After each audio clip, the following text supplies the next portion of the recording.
সম্পূর্ণ সুস্থ নদিয়ার শান্তিপুরের জাকির মণ্ডল।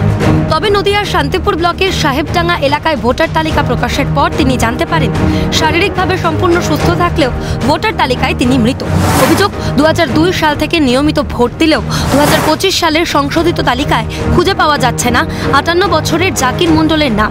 হঠাৎ নিজের নাম উধাও দেখে হতবাক জাকির মণ্ডল জানান তিনি সম্পূর্ণ সুস্থ এবং প্রত্যেক নির্বাচনে ভোট দেন। কিভাবে নাম বাদ পড়ল তা তিনি বুঝতে পারছেন না। নাম না থাকায় পাননি এনুমারেশন ফর্ম, যা তার দুশ্চিন্তা আরও বাড়িয়েছে। স্থানীয় বিএলও ঘটনাটি যাচাই করে প্রয়োজনীয় ব্যবস্থা নেওয়ার আশ্বাস দিয়েছেন। আমার 2002 নাম আছে, তারপর 2025 নাম আছে। এর ফর্ম আমাকে দেয়নি। মৃত্যুর ফর্মটা আমাকে দিয়েছে।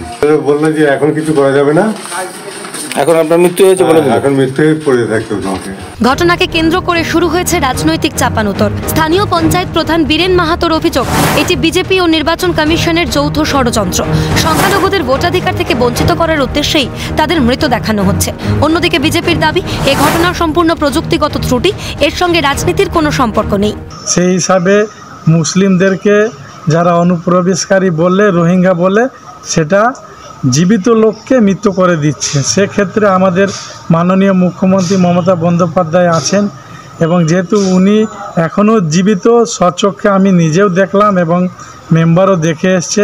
আমি তাকে বলবো যে কোনো ধরনের কোনো চিন্তা করার কিছু কারণ নেই, কারণ এই বিষয় নিয়ে আমরা বিডিওর সঙ্গে দীর্ঘ বৈঠকও করেছি, আলোচনা করেছি। তিনি যেটা জানিয়েছেন যে ওইরকম এই আপলোডের ক্ষেত্রে দু একটি মিস্টেক হয়ে যেতে পারে, তো এটা সম্পূর্ণই একটা টেকনিক্যাল মিস্টেক। এটা নিয়ে কোনো রাজনীতি বা কোনো জলঘোলার কোনো কারণ নেই। তিনি নিশ্চিতভাবে ভোট দিতে পারবেন। ঘটনায় উদ্বেগ ছড়িয়েছে স্থানীয় মহলে। সাধারণ মানুষের প্রশ্ন, এরকম ঘটনা যদি আরও বাড়ে তবে গণতান্ত্রিক প্রক্রিয়া ক্ষতিগ্রস্ত হবে না তো? প্রসেনজিৎ বিশ্বাসের রিপোর্ট, ক্যালকাটা নিউজ।